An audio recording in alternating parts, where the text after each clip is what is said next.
It's always a pleasure to welcome back to Los Angeles the very capable managing editor of American Opinion magazine, speaking on the composition of the United Nations, Mr. Scott Stanley.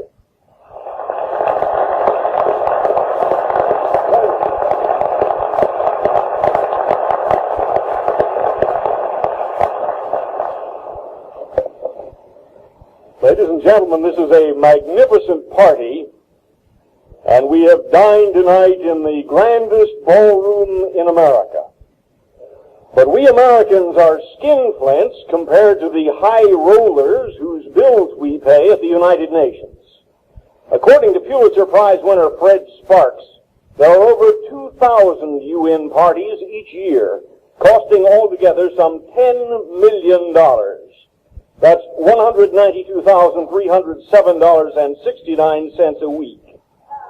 A typical little party was given recently by the UN delegation from Sierra Leone, costing a mere $12,000.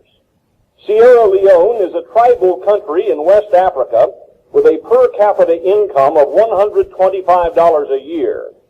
But the local dictator, a person called Siaka Kingfish Stevens, tries to keep up with the UN pack. Last year, the United Nations itself spent $200,000 on such fancy entertainment. That's quite a sum for an operation that's $230 million in debt. Even the UN High Commissioner for Refugees reserves $11,000 a year for partying. He asked for an extra $1,200 last year for a cocktail party or two with the refugees in Saigon.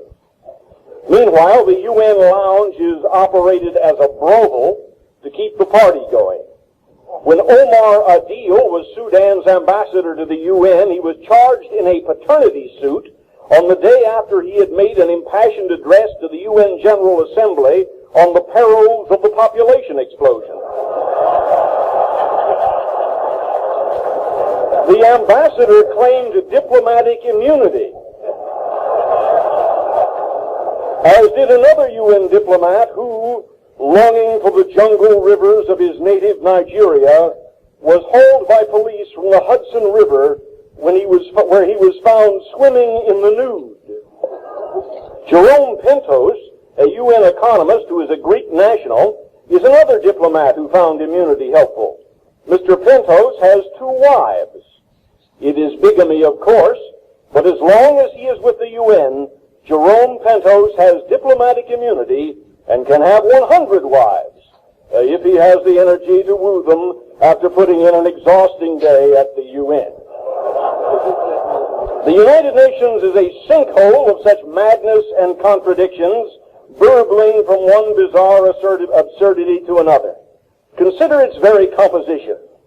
There are 132 members of the United Nations, each with 1 vote in the General Assembly equal to our own. 132 members, of whom practically all are anti-American and most are Marxist.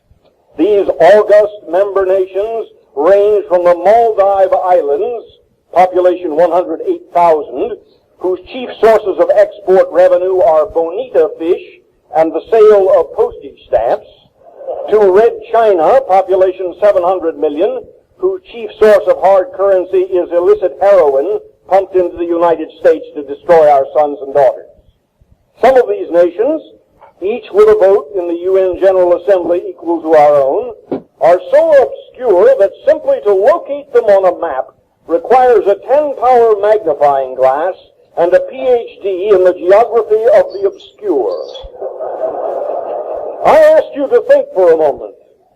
Where are Bahrain, Botswana, Burundi, Togo, Tonga, Upper Volta, the capital of which, incidentally, is Ouagadougou, Gabon, Gambia, Mali, Oman, Rwanda, Sri Lanka, Qatar, Zari, and Chad? And don't you feel secure knowing that such vast, civilized, and important nations have a vote equal to that of the United States of America in the UN General Assembly? What these UN members do or don't do affects you, and you must not remain ignorant of their higher civilizations. The peace of the world depends upon it.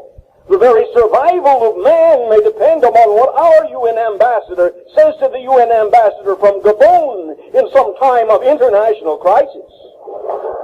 And far too few of you are taking this matter as seriously as you must if we are to avoid being incinerated in hurled bonita fish and catapulted coconuts.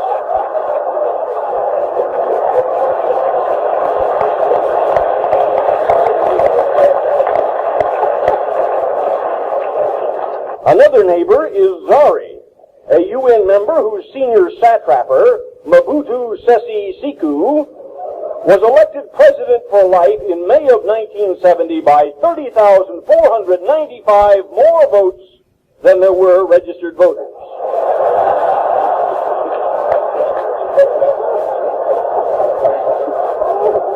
Yet another president for life is Jean Bedel Bokassa of the UN member nation known as the Central African Republic. In 1971, Bokassa celebrated Mother's Day by ordering the execution of all men jailed for crimes against their mothers. What crimes were not specified. Oh, there are all sorts of highly civilized members of the United Nations. Ladies and gentlemen, an equality of membership in the United Nations with such primitive societies is an absurdity of such ludicrous proportions to make the anatomy of a giraffe seem reasonable.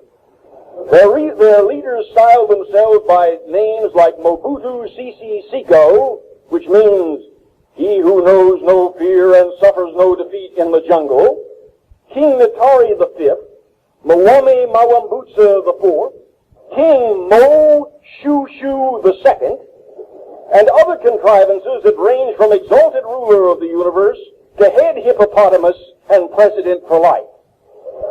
They include diapered gurus given to worshiping cattle while their people starve, goat-keeping date gardeners in bed sheets, night-shirted aborigines with bones in their noses and hair teased to the point of terror, and assorted dish-lipped baboos from peanut palaces where civilization has not yet risen above the eating of human flesh. There are 132 members of the United Nations, each with a vote equal to that of the United States. A few are civilized countries seeking idealistically to find peace. Most are tin-pot dictatorships based in miserable little fiefdoms that make the black hole of Calcutta look like the grand ballroom of the Century Plaza Hotel. The rest are communists.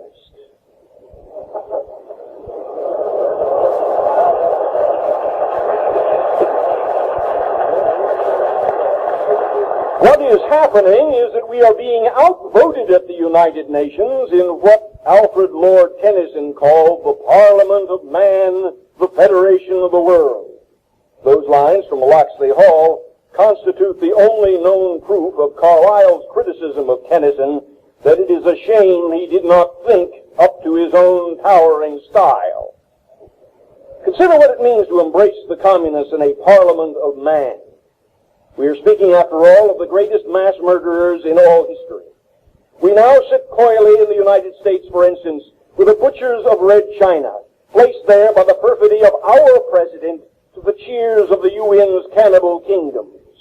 Red China's UN representative, Mr. Huang Hua, now a vice president of the United Nations, was during the Korean War in charge of Mao's brainwash torture of American prisoners of war, 5,000 of whom were murdered with their arms wired behind their backs. According to a recent Senate subcommittee report, he and his fellow Red Chinese gangsters have butchered nearly 64 million of their own people.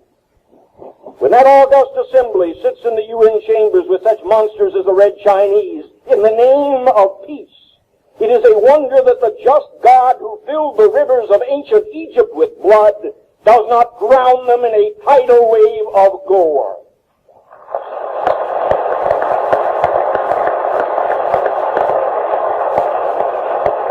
Consider the toll of these peace-loving communists with whom we sit in hypocrisy at the United Nations.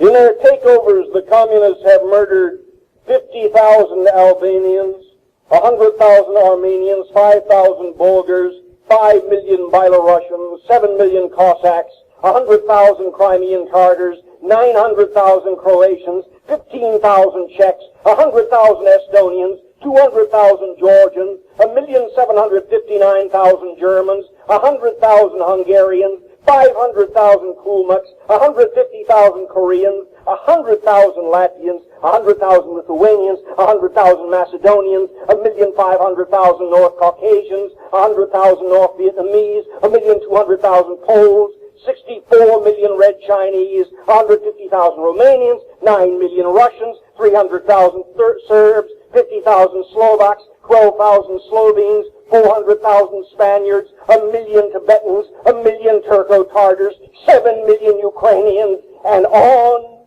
and on and on. These are the monsters who sit, soaked in the blood of their millions of victims, in that parliament of man that disgraces our shores. Ladies and gentlemen, there are so many reasons to get us out of the United Nations and the UN out of the United States. All are sound and reasonable and compelling, but the best still seems to me to be the hauntingly ugly facts of its bizarre composition. For the United States of America, the greatest nation in all history, to sit down in a Byzantine parliament of man with mass murderers and dope pushers and pygmies and assassins and pathetic creatures in loincloths only a generation out of the trees, is worse than sinister.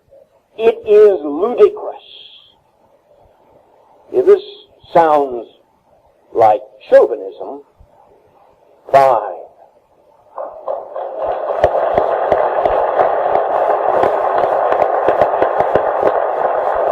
So why do we fight, we Americans who care, to get us out of the United Nations and the UN out of the United States?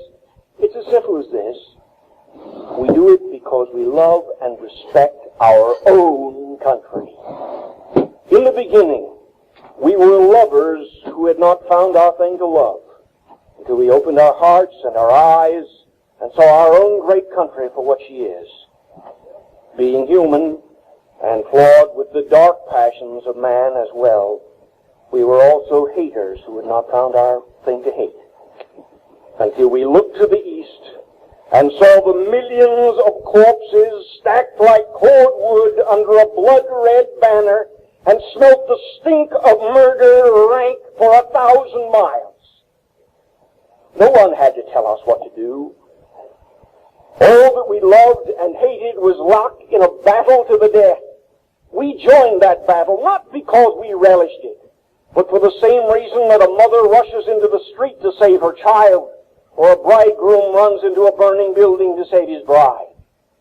We worked for our cause, and we found as we labored, as men always find, and as women always know from the beginning, that our love was far, far greater than our hate, and swallowed it up, and made us, in the end, soldiers of God, striving to be worthy of our own American heritage.